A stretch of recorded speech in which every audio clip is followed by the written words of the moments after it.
1860년 평안남도 평원군에서 태어난 백사겸이라는 사람이 있습니다.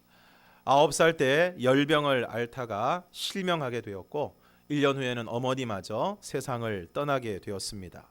형이 하나 있었는데 졸지에 고아가 된 형제는 거지가 되어 구걸로 연명을 했습니다. 그러기를 2년 성년이 된 형이 남의 집 머슴으로 들어가게 되면서 그는 더 이상 형의 손을 잡고 다닐 수 없게 되었습니다.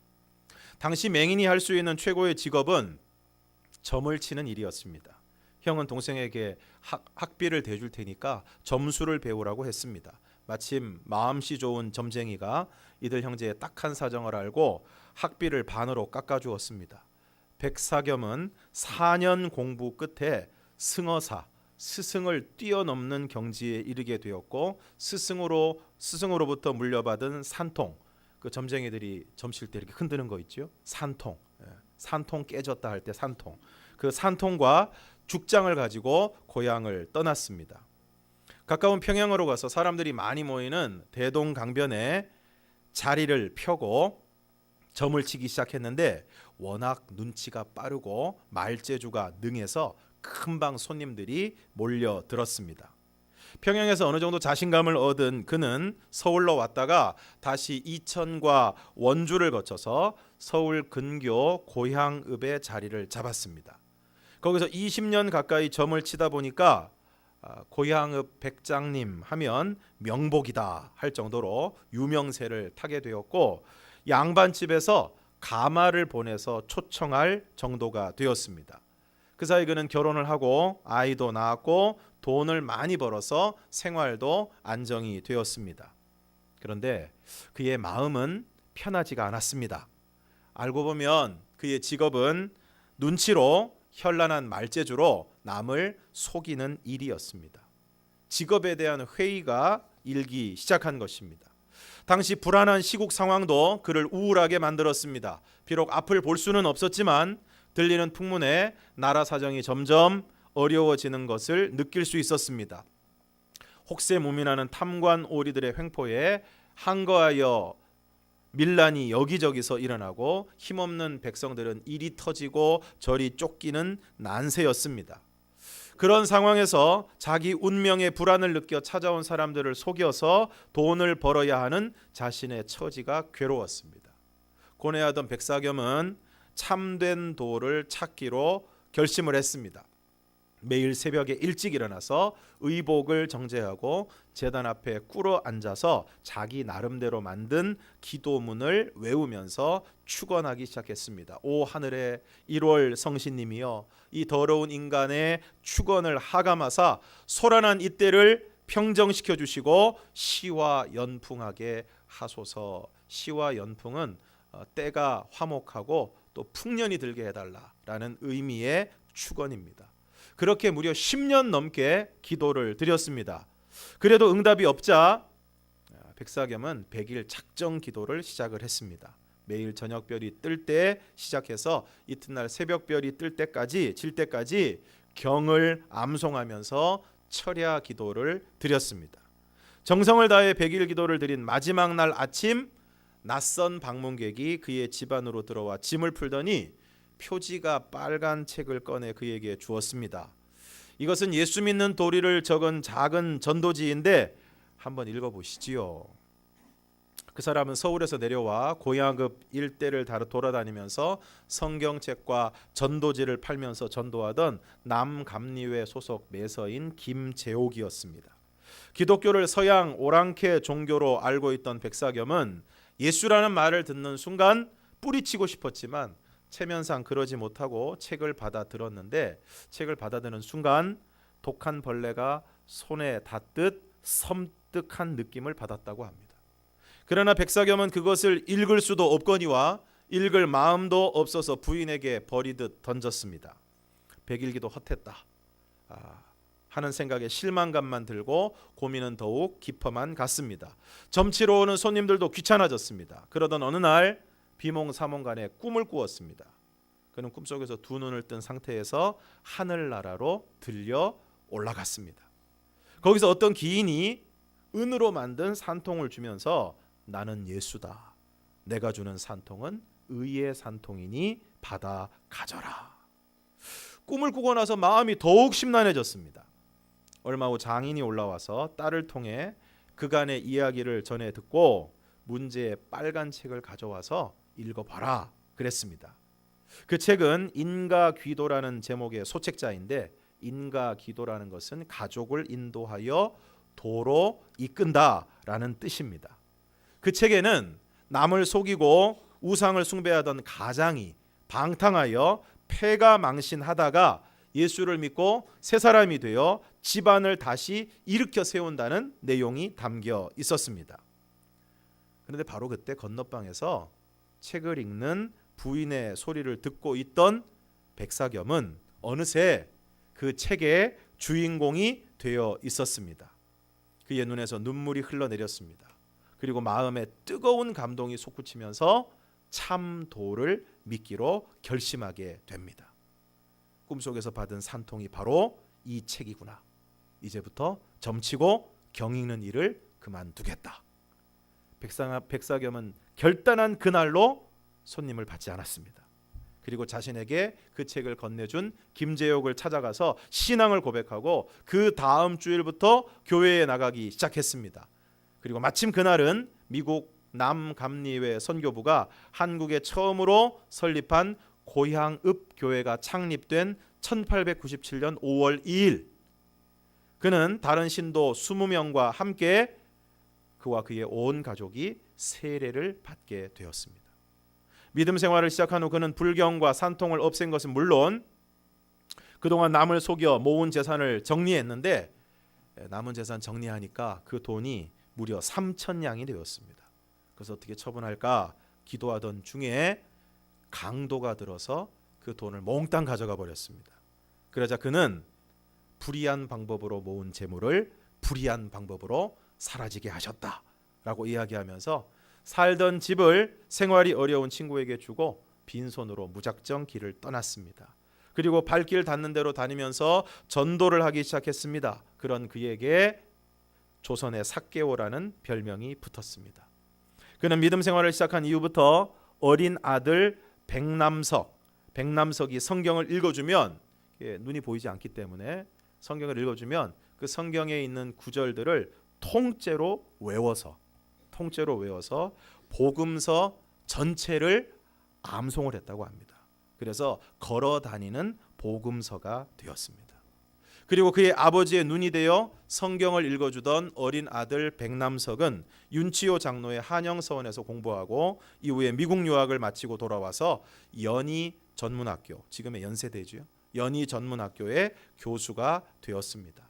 또한 그는 독립운동 단체인 흥업구락부에 가입하여 독립운동에 참여하였고 주일학교 운동에도 깊이 관여해서 많은 일을 했는데, 백남석이라는 이름은 잘 몰라도 아마 이 노래는 다 아실 겁니다. 가을이라 가을바람 솔솔 불어오니. 가을이라는 동요죠. 바로 가을이라는 동요의 가사를 지으신 분이 바로 백남석 교수입니다. 흔히 이 노래는 우리가 동요로 알고 있는데 사실 이 노래는 어린이 찬송가입니다. 그래서 2절에 보면 가을이라 가을바람 다시 불어오니 밭에 익은 곡식들은 금빛 같구나. 추운 겨울 지낼 적에 우리 먹이려고 하나님이 내려주신 생명의 양식. 이렇게 되어 있습니다. 오늘 본문에 노아의 아들들의 족보가 기록이 되어 있습니다. 1절에서 5절을 우리가 함께 읽겠습니다. 시작. 노아의 아들 셈과 함과 야벳의 족보는 이러하니라. 홍수 후에 그들이 아들들을 낳았으니 야벳의 아들은 고멜과 마곡과 마대와 야완과 두발과 메색과 디라스요. 고멜의 아들은 아스그나스와 리밧과 도갈마요. 야완의 아들은 엘리사와 달시스와 기띔과 도단임이라. 이들로부터 여러 나라 백성으로 나뉘어서 각기 언어와 종족과 나라대로 바닷가의 땅에 머물렀더라. 우리가 성경을 쭉 읽다가 시험에 드는 대목이 이런 대목이죠. 사람 이름 계속 나오고, 그다음에 지명 계속 나오고, 발음하기도 힘들고 뭔 말인지도 모르겠고. 야벳의 아들, 그러니까 셈, 함, 야벳 중에 야벳의 아들들 그 족보가 먼저 나오게 되는데 야벳의 아들은 고멜은 키메리안족을 형성하는 시조인데 카스피 해안과 유키네 해안에서 살았고 마곡은 아소프 해안 지대와 코카서스에 살던 스키티안족을 가리키는 것입니다. 마대는 카스피 해안에 살던 메대족. 나중에 성경에 보면 메대와 페르시아가 나오는데 바로 그 메대족을 가리키는 것이고 야와는 헬라인들의 조상인 이오니안족을 가리키는 것입니다. 두발과 메색은 각각 아르메니아 북쪽에 살고 있는 이베리안족과 모쉬족으로 추정을 하고 있습니다. 거주지는 티그리스와 유프라테스 수원 사이나 흑해 근처인 듯한데 훗날 러시아족을 형성하는 것으로 보여집니다. 디라스는 이 명칭이 성경 이외의 다른 문헌에서는 전혀 나타나지 않기 때문에 어떤 족속인지 정확히 추정하기가 힘이 듭니다.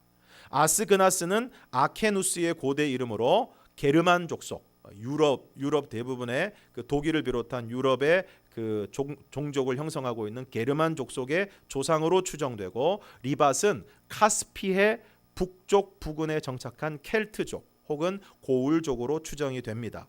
도갈마는 학자들에 따라서 프리기아 족속, 갑바도기아 족속으로 보기도 하지만 대체로 아르메니아 족속으로 보는데 바로 이 사람들의 거주지는 오늘날 터키 지방으로 추정이 됩니다. 엘리사는 헬라계의 해양 민족이고 달시스는 스페인의 달테수스를, 기띔은 이탈리아와 그리스를 비롯하여 지중해 연안 지역에 거주하던 해변 백성을 가리키고 있습니다. 도다님은 이오니안 족속과 연관되어 있는 종족으로 북부 그리스 족속을 가리키는 것으로 추정하고 있습니다. 또 함의 아들들의 이름도 6절 이하에 계속 나오고 있는데 함이라는 이름의 뜻이 뜨겁다라는 뜻입니다. 뜨겁다. 그래서 이름이 뜨거워서 그런지 이 사람들은 다 뜨거운 지역에 살고 있습니다. 뜨거운 지구의 남쪽 지대, 곧 아프리카와 아라비아 지역에 주로 거주를 했는데 구스는 고대 에디오피아 족속을 가리키는 것이고 미스라임은 애굽을 가리키는 것이고 붓은 북부 아프리카에 퍼져 살고 있던 리비아인, 그리고 가나안인은 우리가 잘 알고 있는 것처럼 팔레스타인에 원래 거주하고 있던, 이스라엘이 그곳을 차지하기 전에 그 해안가에 거주하고 있던 가나안 땅에 사는 가나안 족속을 가리키는 것입니다.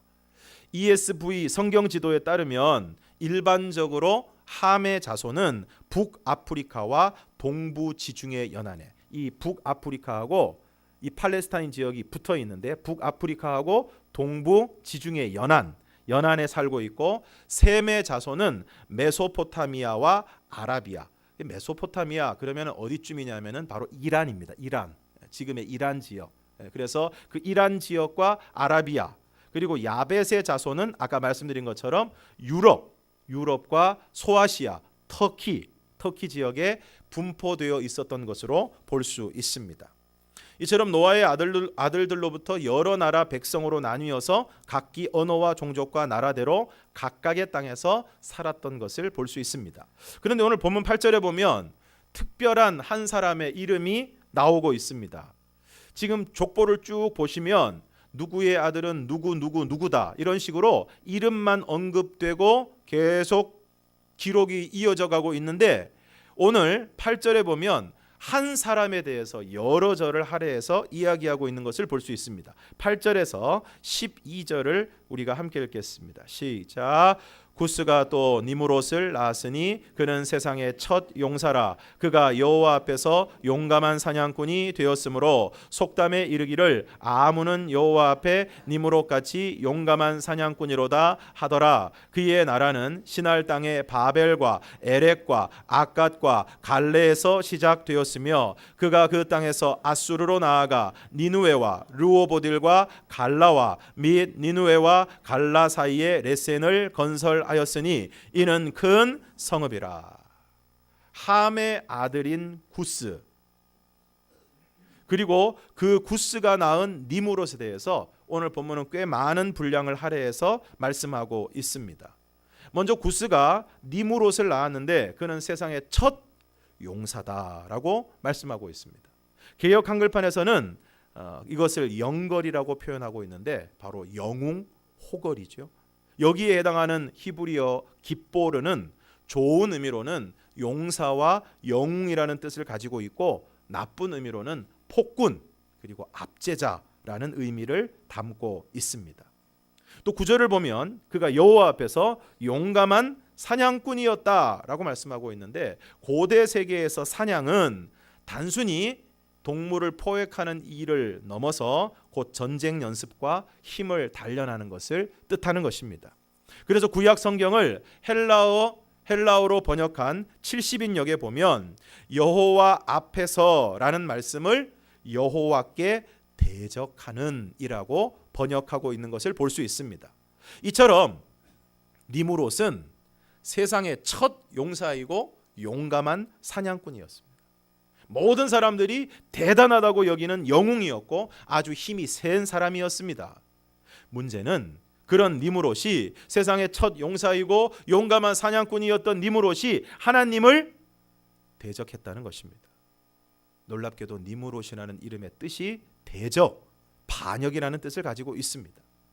이처럼 하나님을 대적하는 니므롯은 그가 가진 힘으로 땅을 차지하기 시작했습니다.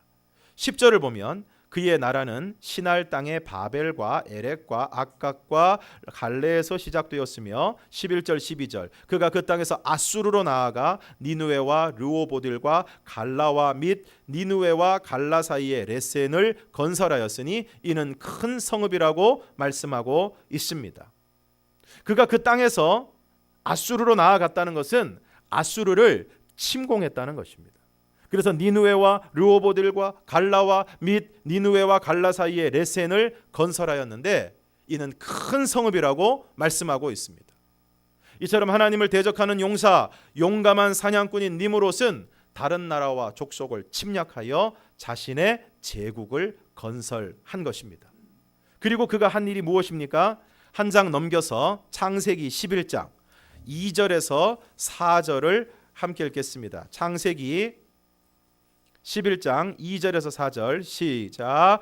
이에 그들이 동방으로 옮기다가 시날 평지를 만나 거기 거류하며 서로 말하되 자 벽돌을 만들어 견고히 굽자 하고 이에 벽돌로 돌을 대신하여 역청으로 진흙을 대신하고 또 말하되 자 성읍과 탑을 건설하여 그 탑 꼭대기를 하늘에 닿게 하여 우리 이름을 내고 온 지면에 흩어짐을 면하자 하였더니. 여러분 지금 이 성읍과 탑을 건설하는 곳이 어디입니까? 시날 평지입니다. 그리고 우리는 대부분 이 탑의 이름을 알고 있습니다. 경주 하면 다보탑, 석가탑이지만 오늘 성경에 나오는 유명한 탑의 이름이 무엇입니까? 바로 바벨탑입니다. 바로 니므롯의 나라가 어디서 시작합니까? 다시 10장 10절에 보면 그의 나라는 시날 땅의 바벨과 그의 나라는 니므롯의 나라는 시날 땅의 바벨로부터 시작이 되었습니다. 그래서 유대의 역사가인 요세푸스의 기록에 의하면 바벨탑을 쌓도록 선동하고 주동한 인물이 바로 니므롯이라고 주장합니다. 그리고 창세기 11장 4절에서 무엇이라고 말씀하고 있습니까? 자 성읍과 탑을 건설하여 그 탑 꼭대기를 하늘에 닿게 하여 우리 이름을 내고 온 지면에 흩어짐을 면하자. 누구의 이름을 내자고 이야기합니까? 우리의 이름을 내자. 그리고 그 탑 꼭대기를 하늘에 닿게 한다는 것은 무엇을 의미하는 것입니까? 하늘을 대적하고 하나님을 대적하는 것입니다. 우리가 이렇게 높게 쌓을 수 있다는 것입니다. 하늘 꼭대기까지 우리는 쌓을 수 있다. 올라갈 수 있다. 그래서 능히 하나님을 대적하고 하나님과 견줄 수 있다. 왜 아담과 하와가 범죄하게 되었습니까? 하나님과 같이 되려고 했기 때문입니다. 왜 가인이 하나님의 경고를 듣고도 동생을 죽였습니까? 하나님의 경고를, 하나님의 말씀을 무시했기 때문입니다. 왜 함이 아버지의 벌거벗은 것을 보고 아버지를 비웃고 그 사실을 형제들에게 알렸습니까? 아버지를 존중히 여기는 마음이 없었기 때문입니다. 그러한 함의 가문에서 니므롯이 태어납니다. 아버지에 대한 존중함이 없이 아버지의 부끄러움을 보고 비웃고 다른 사람에게 알렸던 함에게서 니므롯이 태어납니다. 그는 세상의 첫 용사입니다. 여호와 앞에 용감한 사냥꾼이었습니다. 맨손으로 곰을 때려잡았는지 모르겠습니다. 화살을 쏘면 한 화살도 빗나가지 않고 명중했는지 모릅니다. 그가 칼을 휘두르고 활을 쏠 때 사람들은 탄성을 지르고 그의 솜씨에 매료되었을 것입니다. 그는 용사이고 대단한 사람이었고 능력 있는 사람이었고 영웅이고 스타였습니다. 그런 그가 하나님을 대적하는 사람이었습니다. 어쩌면 그래서 하나님을 대적하게 되었을지 모릅니다. 오히려 그가 용사가 아니었다면, 그리 대단한 사람이 아니었다면, 그렇게 능력이 많지 않았다면, 사람들이 알아주는 영웅이고 스타가 아니었다면 그렇게 하나님을 대적하지 않았을지도 모르겠습니다. 오늘날도 너무 똑똑해서, 너무 능력이 많아서, 너무 가진 것이 많아서, 너무 하는 일이 잘 돼서 하나님을 찾지 않고 예수 믿을 필요를 느끼지 못하는 사람이 오늘 우리 주변에는 많습니다. 너무 잘나고 너무 힘이 센 것이 꼭 좋은 것이 아닙니다. 그것이 사람들을 하나님께로 나오게 하는 것을 힘들게 할 수 있습니다. 전에 있던 교회에서 한 집사님이 자기 동생을 전도해 달라고 부탁을 하셨습니다. 좀 만나서 같이 밥을 먹으면서 전도를 해달라, 교회에 나오게 해달라. 식당에서 만났습니다. 그래서 그분에게 복음을 전하고 교회에 나오시라고 권면을 드리는데 이분이 이런 말씀을 하십니다. 자기가 주말마다 골프를 치는데, 또 목사님한테 좀 죄송하지만 그냥 골프가 아니고 내기 골프를 치는데 그렇게 잘 된다는 것입니다. 그렇게 잘 된다는 거예요. 한 홀마다 돈을 걸고 내기 골프를 치는데 쳤다 하면 자기가 다 이긴다는 거예요. 다 이긴다는 것입니다. 그래서 매주 그 골프장에 나가서 골프를 치고 버는 돈이 쏠쏠하다는 것입니다. 그래서 그거 포기하고 교회 나가기 힘들다는 것입니다. 중요한 것은 얼마나 힘이 센가가 아니라 하나님에 대해 어떤 태도를 가지고 있는가 하는 것입니다. 중요한 것은 얼마나 능력이 많고 사람들에게 인기가 있는가가 아니라 하나님께 순종하고 있는가가 중요한 것입니다.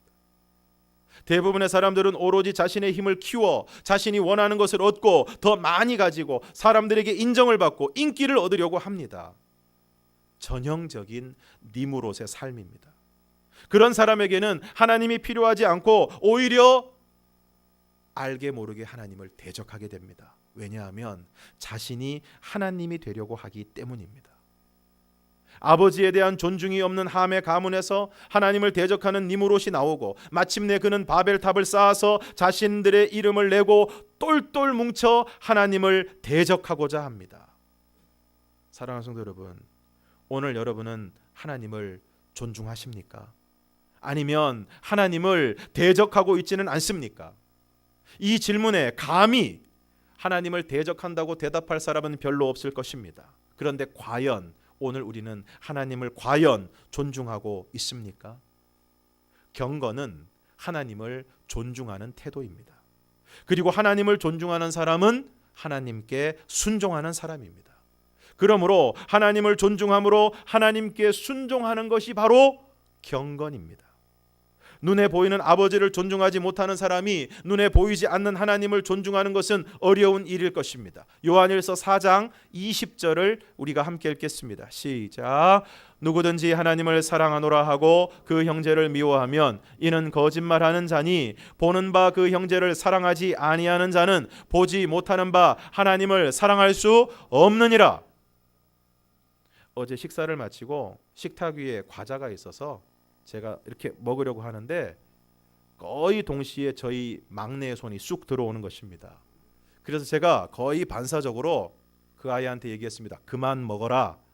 그랬더니 저희 막내가 하는 말이 아빠도 먹으면서 그러는 것입니다.